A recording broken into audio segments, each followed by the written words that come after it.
2022-এ 5% দিয়েছে, একবারও 2022-এ এটা ছাড়ানি মেরে 12% করে ছাড়ানি, এবং এতে করে 20% দিয়েছে।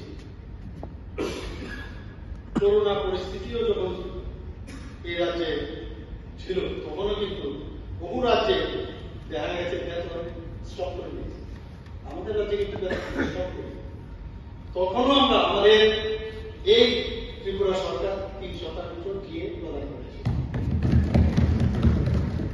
আমাদের এই সরকার cash in lieu of LTC, অনেকে এলটিসি যেতে হবে না তাদের পয়সা দেওয়া হয়েছে। আমি আবারও রাজ্য সরকারের কর্মচারী ও পেনশনারদের সাথে আজকে 5% দিয়ে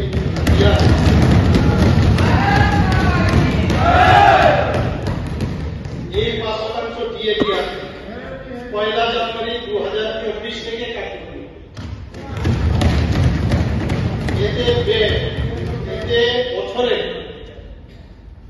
কত খরচ হবে? 500 কোটি টাকা অতিরিক্ত খরচ হবে। আপনি জানেন 1% দিল 100, 5 দিয়ে দিয়েছি 500।